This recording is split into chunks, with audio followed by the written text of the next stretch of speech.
Well, it's 8 o'clock, everyone, and hello and good evening. Here from the Ghost of the Battlefield Gallery up front. I'm the owner and curator, Jeremy Jones. And tonight we're going to do something a little different. Actually, it's different. Everything's different for me because this is my first real time doing something like this. We tried to do this morning, and apparently the Facebook gods saw it fit to throw a glitch into our system, and we lost the whole video. So we're going to redo it again tonight for everyone out here. Ghost of the Battlefield has officially been a museum now for all of 4 or 5 days. We received our 501c3 status from the IRS 3 weeks ago, and then we were just recognized this week by the Virginia Association of Museums as a real museum.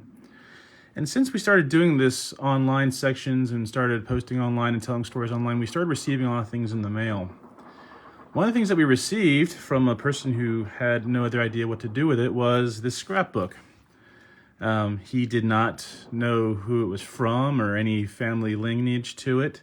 So otherwise it would have been lost in history, or lost to history. And tonight we want to present this here. It is a very fascinating little look at a division and a unit that you don't really hear much about. Everyone is familiar with the 101st Airborne and the 82nd and the 3rd ID. This video is about the 86th Infantry Division, known as the Blackhawks. The Blackhawks have a rather rare distinction. They were one of the only divisions to deploy both to Europe and to the Pacific during World War II. It was a large division of 15,000 men. It was drawn mainly from the middle area of the country and trained in Camp Houts, Texas. It was a division made up primarily of draftees. And today we will tell the story of one of those draftees, a private named Hyman Fogle. Hyman was very studious in what he did. He took very good notes of everything that happened and very good pictures, which is all going to be shown here tonight. The scrapbook itself starts off with a hand-typed history of the unit that pretty much chronicles all that it did in Europe. Of course, this being a division that was sent to the Pacific, and we'll go into that later. You'll see that it ends basically in Europe, but very vividly. I'm trying to keep up with all of the questions and comments. There's quite a few coming in. If anyone has a question and I don't see it, just type it in there again. I'll try the best to answer it. But we'll try to save most of the questions for the end. For right now, let's dig into it. And I do apologize that I'm wearing several sets of glasses, so I have to look at different screens with different eyes. So there is a slight delay when I have to look down and up again. But starting off, we have a handwritten cover, and the cover states, "It is a narrative history compiled and edited by the information officer of the 342nd Infantry Regiment. In a division, there are typically 4 to 5 regiments that make up the division, and the 342nd was one of the regiments that did that." When we open the cover of it, and it has been separated and put on acid-free paper at least, so it'll preserve it for a little while longer. We open it up, we see a caricature of a soldier on the left, and a map on the right of all the places they went in Germany. You can see here the line starts up here in the top and traces its way down the Ruhr pocket and eventually into Austria. I'm going to read for you the foreword of the pamphlet. I think that it is very well written and pretty much states the purpose of the publication. It says, "This is a history of the 342nd Infantry Regiment, 86th Infantry Division. It relates how and when the division was formed, the development from a regiment on paper to a formed, fully developed regiment, living, training, and fighting outfit, the way men came into it, and the way some of them left. The places it's called home for a while, and then left forever. It contains cold, hard statistics and warm human interest stories. It shows the transformation from a timid, basic recruit who said, 'I don't know much about the Army,' or 'I'm still just a beginner,' to the poised, confident soldier who states, 'Of course I can do it. I'm a 342nd man.' Like Tennyson's Brook, the The regiment goes on, but the recorders will change. Imagination will not play a part in this writing. This is a chronological report of what happened to the 342nd, and no adventures have been dreamed up. It all happened here. Over the next several pages, I believe it's 11, it lays out the formation of the division, their basic training. They were in America for quite a long time. They were formed on 15th of December, 1942. So just after, let's see what would happen in 42. Invasion of Guadalcanal in August. It's after Midway. So December 1942. And they're in camp until midwinter 1945. So they had 2 years and change to prepare. I imagine they were doing various things in that time. But the division leaves for the overseas in February 1945. Now that's an interesting part in and of itself. The division, along with their sister division, which was another conglomerate unit made up mostly of draftees, and that would be the 97th Infantry Division, also known as the Tridents. They were both slated to go to the Pacific. At this point, it's looking like the war is over in Europe. The Germans are on their last legs. Well, then the Battle of the Bulge breaks out. When the Battle of the Bulge breaks out, Eisenhower's fearful that there is probably more coming and that the Germans might just say, forget the Eastern Front and move more of their divisions to the west. Of course, as we now know, that was completely the opposite of what the Germans were trying to do. But he calls for two divisions, the 86th and the 97th, who are already on their way to the Pacific coast, to be brought back to the East Coast and loaded for Germany. So they do set sail from the port of New York on 15th of February 1945 and arrive in France. Once they are in France, they are moved quickly into Germany, into Cologne. And in Cologne, they begin patrolling the Ruhr Pocket. Now, of course, for those of you who know, the Ruhr Pocket was the heavy industrial heartland of Germany and was one of the most vehemently defended areas of that region. The 86th relieves the veteran 8th Infantry Division on the line of the Ruhr and begins to patrol aggressively on both sides of the river.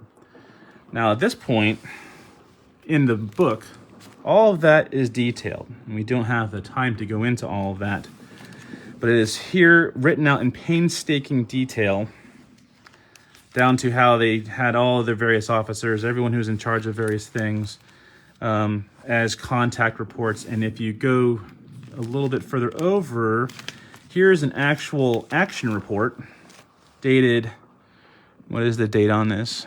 It doesn't really say, but it talks about how they encountered 40 trucks, their exact position, who was hit, who wasn't. And then once we get later into the book here, you'll see their actual photographs of this action are in here. It talks about how on the sixth day they captured 1,500 prisoners and brought them back to the battalion aid over 40 miles in a march. I was online earlier today and I saw there are quite a few movies on YouTube about this. They're all silent, there's no sound, but you actually see the 86th marching the prisoners back over the bridge, back to the battalion section. Continues on here, talks all about the places they were. And if you read the history, the division actually landed in France, moved to Cologne, went to the Ruhr Pocket, crossed the Danube River, entered the Wasserburg, and then actually slid south to Salzburg, ending up in Austria. Once in Austria, they captured the crown jewels of Hungary in the castle there, and there are photographs of that in here. But unfortunately, being a strange division in that they both went to the Pacific and the European theaters simultaneously, it does tend to kind of skirt around. It doesn't talk much about the Philippines. I find it very interesting that in 1945, with everything the way it was, and this speaks to the logistical power of the United States, that we could take a division of 15,000 men and move them from Austria, kind of backwards when you think about it, Austria back to France, back across the Atlantic Ocean, back to New York, and then to Oklahoma, then to Los Angeles, and then via Los Angeles to the Philippines in about a month and a half. Quite interesting. So when the war ends in Europe, the 86th spends a little time on garrison duty, but then is immediately recalled because obviously, remember, they were slated to go to the Pacific. They left the left flank of where they were part of the 25th Corps at this time, and with some German prisoners in tow, returned back to the coast of France, where they were, like I said before, sent back to New York on board Navy transports. And the neat thing is, once we get into this, you'll see that there also are the welcome aboard menus for the transports and various other things in here. They went to Camp Gruber in Oklahoma, where they were for 2 months. And then they left to San Francisco. Sorry, I said Los Angeles before. It's actually San Francisco. And then by the 24th of August, they're in the Philippines at Leyte. On here, I believe Jeff, are you out there? Jeff Toth is listening. His father was actually in the 86th. And he has, if you look at the other posts, and I'll post him up later too, he has some great photographs of his father and his father's uniforms. All great things we'd like to share with you. So this is the interesting part of the scrapbook. It appears that our young private here didn't take any information from the time the war ends in Europe to the point when he arrives in the Philippines. Because here we have the Tandem Times. It's actually dated January 22nd, 1946, and it is a news report. Hello, Jeff. It is a news report about the division arriving in the Philippines, and there's some pretty interesting reads on here. For instance, quit bucking. All you low-point, low-service PFCs and corporals who are rubbing your hands with glee because you're next in line for platoon sergeant, stop. Pacific Orders still states, you will only receive 1 stripe promotion at a time. Oh, and your brothers are here too as well. Hello, Sarah. So hang on to your stripes. There's another one in here I found rather interesting. Knowing what we know now, it goes into, there's actually a grid system here to figure out how many points you have before you can go home. There's a movie tonight for everyone interested. It is Mexicana. I've never heard of that one. But Mexicana is playing tonight at the Company Theater, which you'll see a picture of here in a minute. The Blackhawks again. Uh-oh. See right here in the news, a thief. A thief who lifted, oh, you're going to love this. A thief who lifted the silken underwear and blouse from Miss Eleanor's clothesline was more appreciative than Los Angeles. He left sharply burglarizing, stating, you have good taste, thanks. So a big help to whatever private stole Miss Eleanor Mazur's underwear off her clothesline in California. Yeah, they know, and they're looking for you. On the other side of the newspaper here, we have, this is also very interesting. You're going to like this one. Kill or cure. In the past few weeks, men of the 341st have been flattened to the ground by the roar overhead of mammoth C-47s as they have swished through the trees of Marikina. However, the hardy ones who stayed on their feet noticed a stream of white dust trailing the aircraft. It was, in fact, the famous insecticide DDT. The DDT has wiped out, for most part, all of the bugs in the area, and malaria levels are falling. But a new crop seems to come in from Manila every night. We have had no casualty reports from the new men. However, it is rumored that 2 caribou, that's not caribou, that's carabao, were found laid out on the road to Casino suffering from malarial infection. The Air Corps says that these diving P-51s spread only foot powder. Do not worry, it's foot powder. Moving through the book here, we start to get into all the personal interesting facts. Here we have a newspaper that he managed to clip on his way through Oklahoma, talking about how the 86th is due today at Camp Gruber and is now shipping out for the Pacific. And it touts in here that it is the first combat division home from the European theater of operations, and is also the first one to be shifted to the Pacific. Now, to put that into, Agent White. Now, to put that into context, it's the summer of 1945. Remember, America does not know about the atomic bomb at this time. All they know is that the Japanese do not quit. That has been proven time and time and time again, and we can debate the politics all night of this, but it has been proven time and time again that the Japanese will fight till the last man. If anyone wants to look at it online, you can see that the blueprints for the operation for the invasion of the Japanese home islands, an operation known as Downfall or Operation Olympic, calls for over 1 million U.S. casualties. To put that into perspective, the entire war cost us somewhere near 300,000. The number is disputed. So they were looking at a casualty rate 3 times higher than the entire war had cost at this point. So again, debating the use of the atomic bomb, that's for another series. But this is what they felt was the first of only just a few of divisions who were going to be shifting to the Pacific. In fact, there were, in Europe at the time, there was 4 airborne divisions. There was the 82nd, the 101st, the 17th, and the 11th. Or sorry, no, 11th is in the Pacific. Right? The 17th and the Unicorn one, I can never remember. Only the 82nd was not picked to go right away. The 101st and 17th were both slated to go within 2 months of the war ending. So remember, they're looking at shifting pretty much the entire mass of the European theater's combat divisions to the Pacific for the eventual invasion of Japan. If you look at the invasion plans, you'll see that it calls for the 1st and 3rd U.S. Marine Divisions to not exist after the 3rd day of combat operations as a fighting force. So the 82nd was at the time feeling that they were going to be the spearhead of this new phase of the war that could last years and years. Of course, 2 bombs dropped and 1 small minor military coup later, the Japanese surrendered, and the rest is history. But for the men on the transports headed home, it must have been a very sobering feeling to imagine that you could be heading from combat in Europe to an absolute hell on earth in the Pacific, which many divisions have already been fighting for years.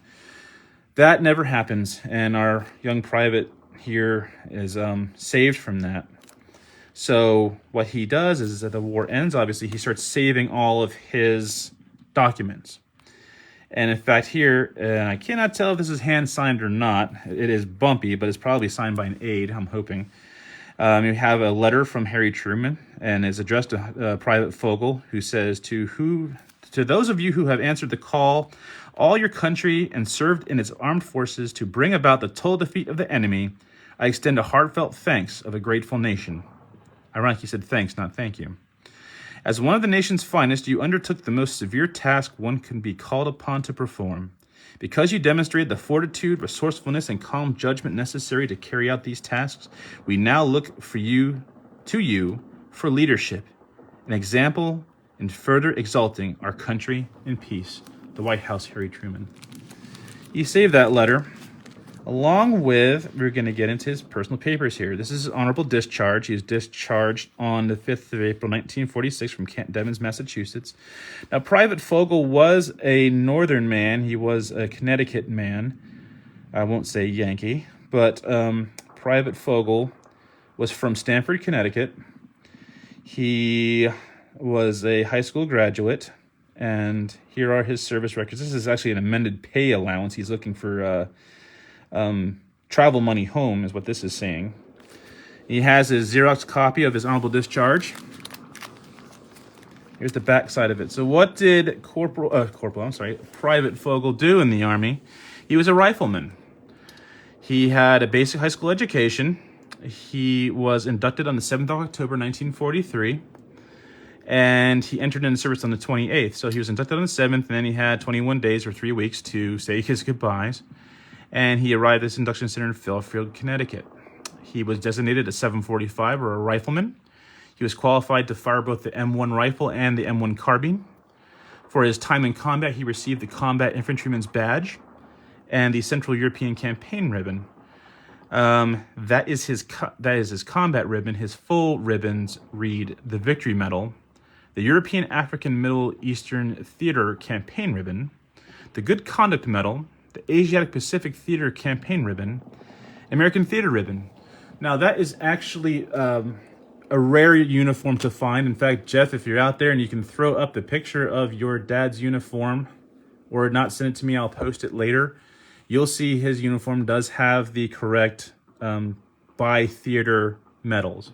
You don't ever see by-theater medals on any uniform. You either see Pacific or you see European. The one exception that sticks out in my mind is the 1st Special Service Force, the Devil's Brigade, Teufelsbrigade. They were a by-theater unit, and there were very few others.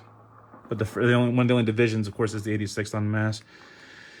What else can we see about Private Fogle here? He was issued his lapel pin because anywhere you traveled in America, you wanted to have your lapel pin or your ruptured duck, which denoted you as a properly demobilized soldier and not a malingerer or a runaway. He was not a small guy for the time. He was 5'11". He weighed 165 pounds, with brown hair and brown eyes. And he was born on... When was he born? He was born, the 5th of April. All right. So Private Fogle was attached to the 342nd Infantry Division. We talked about that. He was in F Company. And here are some other of his papers. Here is actually his pay book, where he shows receiving his pay. And if he should have been to be killed, his mother, Rachel, would receive his pay allowance of $45 a month. He paid $45 a month plus his $6.40 insurance. Now, on an interesting sidebar here, my grandmother also served in World War II.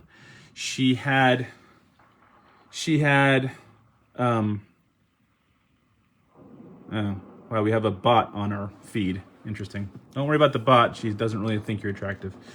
My grandmother served in the Pacific as well, and she also paid her $6.40 for her life insurance. And when she died,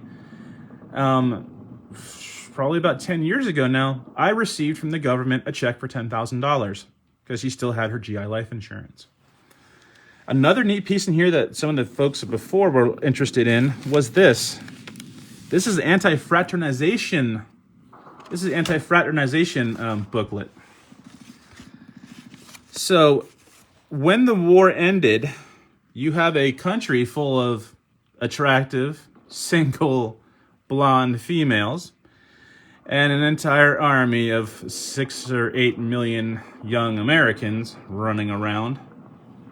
All right, I'm gonna see if I can't get rid of that thing. Ban. Okay, she's gone. No more of that. You have an army of 6 or 8 million young, lonely, we'll call it lonely GIs running around in Europe, causing only no kind of disasters. And so Omar Bradley issued a card to every single private. And you see his signature right there, Lieutenant General Omar Bradley, commander of the 20th Army Group. I will read you some of the more interesting facts on this card. I need not speak of your past accomplishments other than to say you have reflected great credit upon yourself and your command. We are now fighting on German soil, and we are in contact not only with soldiers of our enemy, but also civilians. As conquerors, we must consider our relations with these people of Germany. It is imperative that you do not allow yourself to become friendly with Germans, but at the same time, you must not persecute them. American soldiers can and have beaten German soldiers on the field of battle. It is equally important that you complete victory over the Nazi ideals. To guide you, I have issued these special battle orders. You're going to love this. You open it up. 1. Remember always that Germany, though conquered, is still a dangerous enemy nation. It is known that underground organizations for the continuation of the Nazi program for world domination still exist. This group will take advantage of every relaxation of vigilance on our part to carry out undercover war against us. And B, occupational forces are not on a goodwill mission. Never trust Germans, collectively or individually. I'm going to start to paraphrase here because I don't have all night to read this. To defeat German efforts to poison thoughts or influence my attitude. The Nazis have found that most powerful propaganda weapon is distortion of the truth. They have made skillful use of it and will redouble their efforts in the event of occupation in order to influence the thinking of the occupational forces. And finally, to avoid acts of violence, except when required by military necessity. For you are an American soldier, not a Nazi. Remember to conduct myself at all times so as to command the respect of the German people for myself, for the United States, and for the Allied cause. Now, it does go into explicitness on the back of this about fraternization with the German female. It was strictly forbidden, although everybody did it, and quite a few war trophies were brought home. But it reminds you in the end to make sure that you are fair and firm with the Germans. Moving back into the book, changing glasses again, we're going to see the first in a series of photographs. And these are absolutely great. So remember that the division only saw true organized combat in Europe. And I have selected these few to pull out because they are very neat. Here we have a photograph. And on the back, taking a break along the road in the advances through Bavaria, late April 1945. The interesting part about this is the weapon he is carrying. He is actually carrying an Italian submachine gun, a Beretta 38.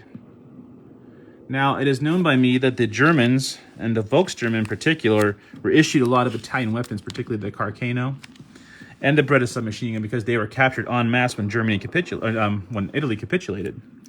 So he's probably picked that up somewhere in the Obersalzberg from a Volkssturm and is showing off for the camera. Now, here's a very good one. Very clear image. That's Sergeant Letson of Alabama. We stayed in the White House. I'm guessing that means the White House in the corner, not the actual White House. And drank champagne in the Rohr pocket. FDR died that day. It was the first rest from battle. We had just made it across the big river, but I didn't go as two of us wiremen remained in the castle. That was George Schuke and myself. The 8th Division then relieved us. Now remember, we talked about how they moved into the line, they crossed the Ruhr, they crossed 3 other rivers, and then the 8th Division that they relieved came back in and relieved them. Here's a good one. Unfortunately, the image is very poor. I read this one earlier. You see this gentleman here demonstrating the worst possible handling of a firearm anyone could possibly imagine, as he's pointing the gun directly at the camera with his finger on the trigger, and it is a German Luger. But check out the back. Actually, you can see down there in the very corner, a German holster on his belt. And a cigarette in this corner of his mouth. Now, check out this one. Rumble from Kansas City, the company gambler. We call him Two-Gunned Pete. April 1945 in Germany. With his captured P08 Luger. And no one can see me, but I'm wearing the exact same shirt he's wearing right now to compare in HPTs. All right. So we'll put that back in its little sleeve here. Now, this book wasn't originally in order. I did go through and reorganize it because someone had taken it apart and put them all in wrong chronological order. Now, flipping over, 2 interesting things here. We see at the top trains being used for transportation. We'll see some more of those later. Here is a picture of a young boy trying to move what looks like the remnants of his house with a horse cart. And then some damage here in the Obersalzberg. Right here, actually, is a picture of Lieutenant Fogle. We'll see him in more detail here in a minute. Interestingly enough, here is the patch of the 86th. Of course, it says right here, Black Hawks. It was named after the Indian chief Black Hawk. So, I believe it, and I'm not really good with sports, but I believe it's the Chicago ice hockey team. If someone can give me a thumbs up on that one. Is the Chicago Blackhawks. And it is named after this division. The owner of the Blackhawks was an 86th Division, was 86th Infantry, yep, okay, there's a thumbs up, was an 86th Infantry Division man, And he named his team after coming home and making it rich. He named his team after his old division. So the Blackhawks still live on today on the ice of the NHL. Going on over to here, we see some GIs doing GI stuff. There's a picture of one of those infamous floor lines you're not supposed to fraternize with, and the guys are playing football in the street behind them. And we have, now, I am not an expert. I'm more of an expert than most people. But to me, that's definitely the Obersalzberg, you know, the mountaintop area where the Hitler's Berchtesgaden was. I'm not sure what this destroyed village is. It could have been something up there. There's no name on it. There's no information on it. And unfortunately, someone glued a lot of these in, so you can't get them out to see if there's anything on the back. So remember, once they got up there, before I get into that, remember, I talked about the crown jewels of Hungary, and there's the castle right there where the crown jewels were. Somewhere in here, I think in a little bit, is a picture of the gates of that castle. But the division has now been ordered to return to France to head to the Pacific. So we see photographs, again, out of order, but here they are on the transport headed back to New York or possibly headed to the Pacific. Again, no information on that. If you really wanted to, you could figure out the ship that took them to the Pacific and then see if the photograph matches. That's probably something I'll do later when my ADD kicks in. Train, packing up all our gear, getting onto the train. And here's the train on the way out of Germany, obviously, where it says on the side, "Shake it, but don't break it. 86th, the bastards from hell." And apparently stopping at several different points, getting chow. There's the ubiquitous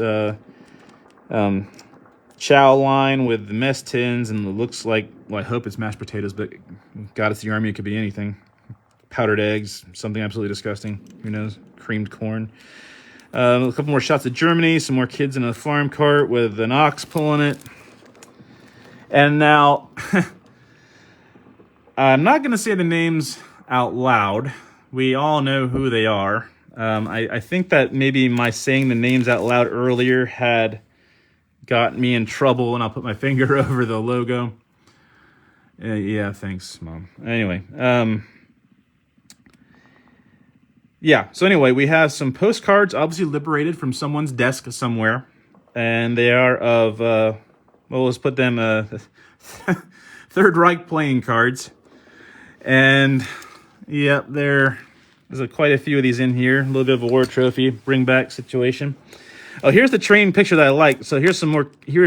I gotta keep my finger over that because old FB will ban us if we show the logo. This one is neat.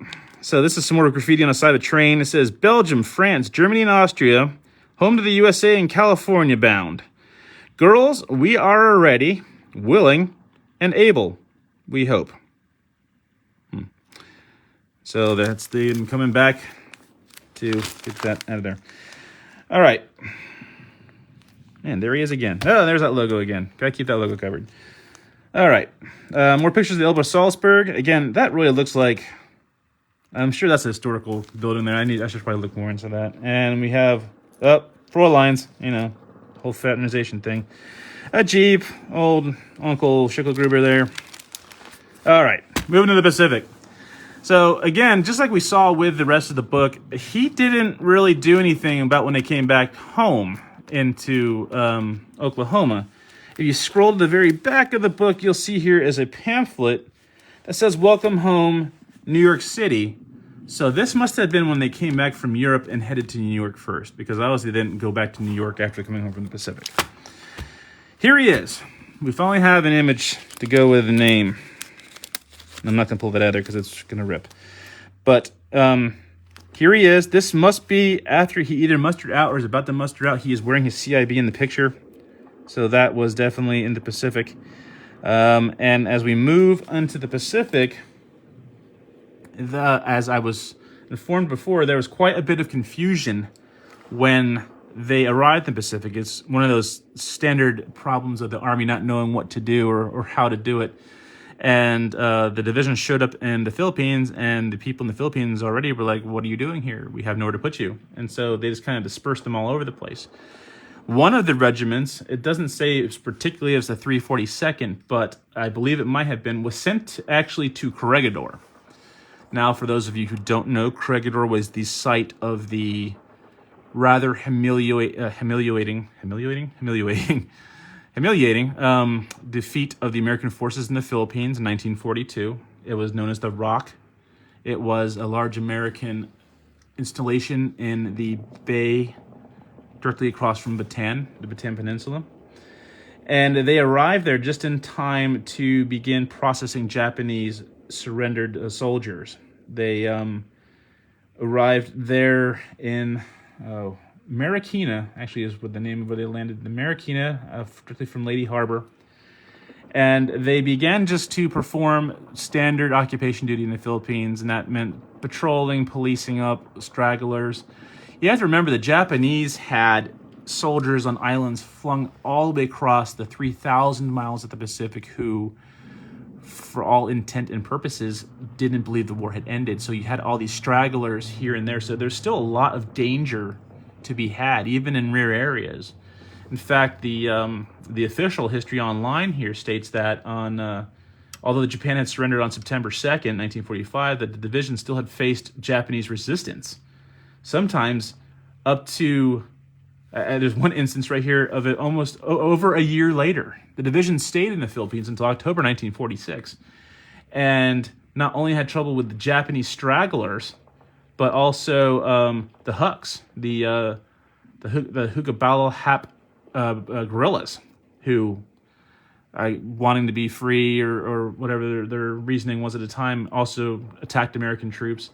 There was one account all the way in October where there was what they called a straggler menace, where they sent out a patrol. Again, it doesn't say from which regiment, but it was under the command of Colonel Hudgens, and they received fire while they were driving in convoy from Angeles, and they actually managed to capture 77 Japanese straggling prisoners. 77 men who have been wandering around the woods for a year and change, still thinking the war is going on. So the Philippines it was no light duty. I mean, there was still danger to be had. Not considered an active combat zone, so hence no medals for it, but still quite interesting. When we look further into the book, so far as the Philippines goes, we see GIs doing GI stuff. Here are two GIs kissing, actually three of them kissing.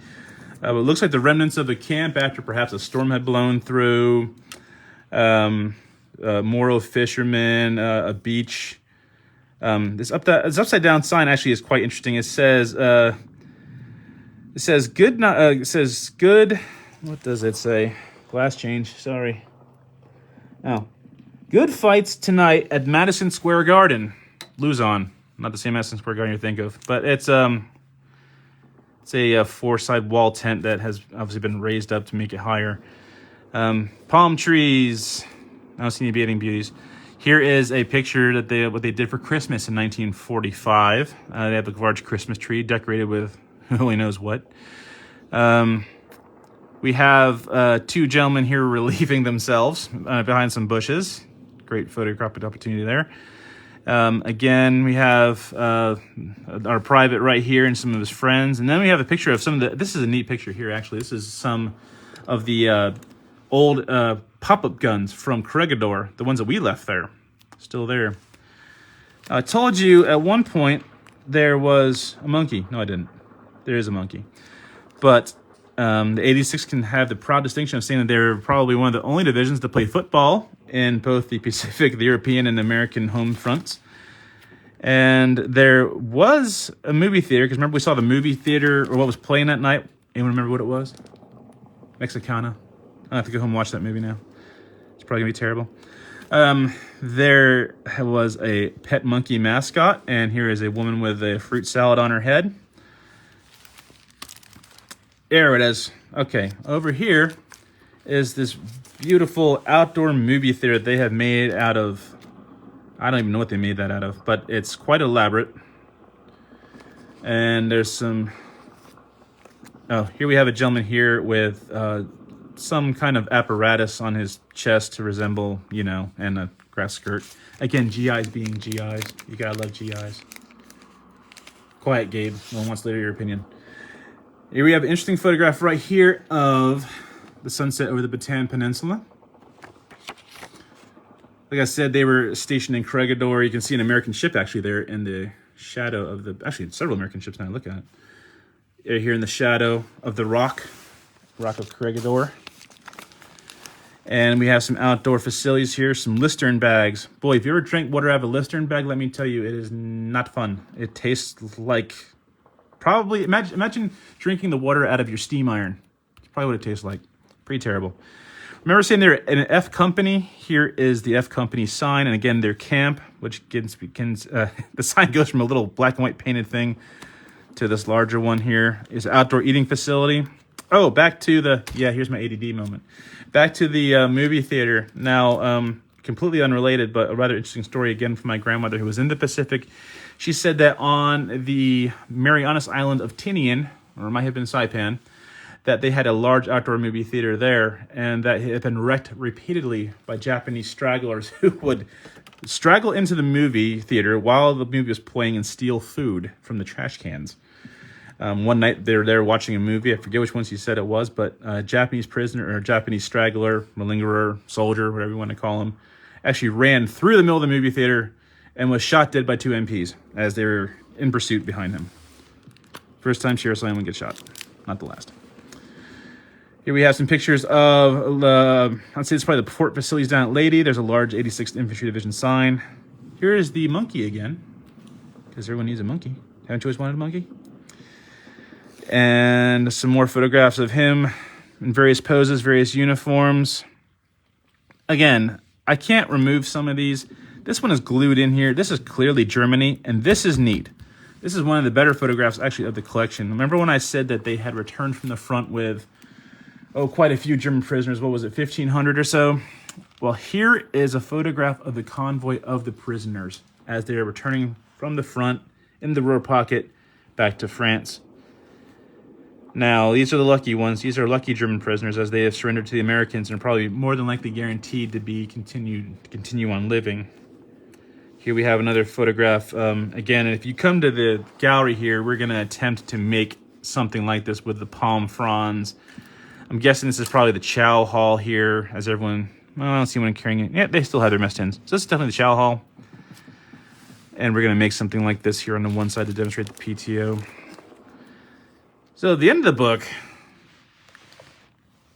we're not 100% sure why these things are in here. This is clearly him coming home from mom and dad. That must be Rachel. Remember, Rachel gets the money if he got killed. So there's Rachel. There is our private there with his good conduct ribbon and what looks like the... I'm going to go with European Service Medal. This is a tinted picture, so the colors are not right, because obviously the CIB is not blue, and this picture has been painted in white, which is odd. I'm guessing this might be his father, because here is his dad here, and the nose is strikingly similar. So I'm guessing that dad was also in World War I. But again, unfortunately, no information on it, and the whole thing was lost to history, which is one of the biggest travesties of what it is we do here, is getting these little tidbits of information, these little bits of history that are just lost forever. I had said that at the end of the book was a pamphlet, and this was what you received entering your transport on the way home. Now, of course, the transport probably thought that they were just transporting this division home. What they didn't realize is that they were going straight to the Pacific. So here is the welcome aboard pamphlet for the USS General J.R. Brooke, and your destination is the New York port of embarkation. We extend to you a hearty welcome home. And also extend to you a hearty so long, you're going to the Pacific. Enjoy. But that's a neat little piece. I know people actually collect these things. So that is the story of just one of the many things that we receive in the mail here. We have a couple other of these. Mostly we do these in picture form. Leave that open. Mostly we do these in picture form. And you'll see on the page a lot of Vietnam era stuff. You'll see a lot of personal photographs of Vietnam era stuff, but the World War II stuff is always very, very neat. We cover here at the gallery, we cover World War I through World War II, Korea, Vietnam, and eventually modern when we have the room for it, because we have an amazing modern collection. What else can I say? We will try to do these little live videos more often. This is really my only second attempt. For those of you who saw the Maxim machine gun video, that was kind of fun to make, but it was really a slap together kind of thing. We will continue to get better at this. We will continue to have more and more things to share, because we have an entire, 3,500 square feet of history here. And that's not stuff in boxes, that's the things that are out. And we are trying to catalog it all. Like I said before, we are now officially a 501c3 charitable organization, so we can accept donations. We can write receipts for income tax, so it is tax deductible.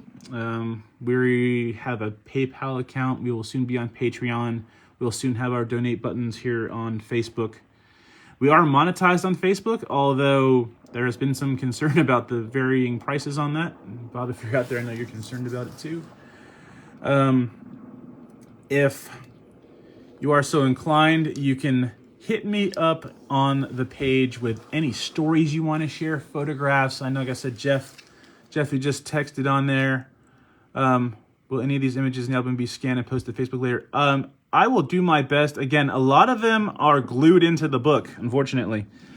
So I will attempt to remove them. But to be honest with you, it might take a while because we have so many other pictures to cover. I have literally stacks of them. We had an event here on Saturday, and I'm just going to talk for a little bit. We had an event here on Saturday where a colonel who served 4 tours in Vietnam left us with his entire photographic album of all kinds of things. And we have some other gentlemen who, if you're watching tonight, Matt Sertola, he's been sharing his father's amazing photographs from Vietnam, and we post those a lot too. We will attempt to have all this. It is my honest goal to have all of the photographs that we have here, and there are hundreds of them scanned and saved and occupied. And coming soon this winter, there will be a Ghost of the Battlefield website. It is going to house all of those photographs, as well as a good portion of the items here in the gallery. And that'll also be where we announce our events and do these live blogs and all that other good stuff. So again, if anyone has any questions, please, you can hit message. Once this posts to the page as a video, you can hit message down at the bottom, and the message goes right to me and I see it. And if you have some photographs you want to share, please do that. And if you look back just a couple posts, you'll see that gentleman sent me his pictures of his time as a Marine in Vietnam, guarding CBs, working on Route 1 North. Those are some great pictures. But yeah, please share the history. Please save the history. Again, this gentleman would have been lost forever. No one would have ever known for him. No one would have ever seen his face. It just happened that someone got the book and cared enough to send it to me. And the only reason they knew I existed was because of this page. So, having said that, this is how important it is, and this is what really speaks to me is the mission. It's about funding, and it's about donations, and it's about buildings, and it's about collecting neat stuff, but it's about saving that information. And I'm a one-man band for the most part. And I try to cover it all, but we do have a great group of people here that do help out. Dan, I know you're out there. I saw you a second ago. Thank you for all you do. You're next, buddy. You're gonna be doing one of these soon enough. All right, so it is now nearly 9 o'clock, and I've rambled on for 49 minutes. Does anyone have any questions for me? And if you do, I will leave this feed up here for a few more moments. And I will just flip through the book so people can see the photographs one more time. And if you have any questions in the next few moments, please go ahead and chime in there. I have my glasses on now. I can see the screen. And other than that, I will bid you all adieu for the evening. And we will be out here. If you need us, give us a call. Thank you and good night.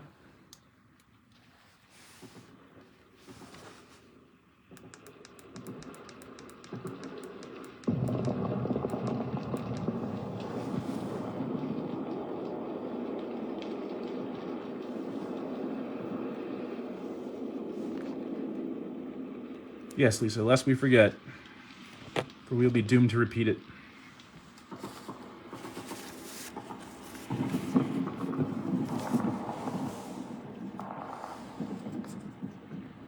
Thank you, Jeff. And thank you, Kenneth.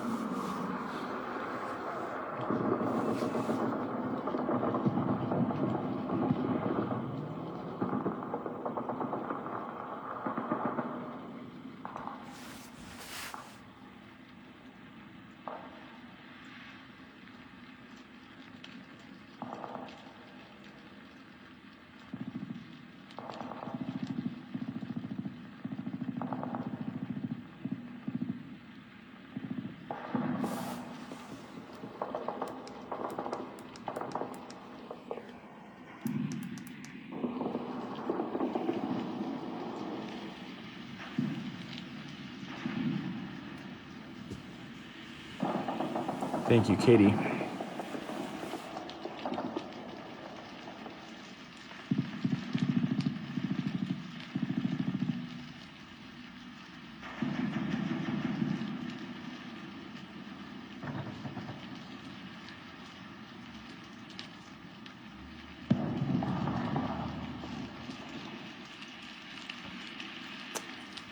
All right, and I think that's about concludes it for tonight.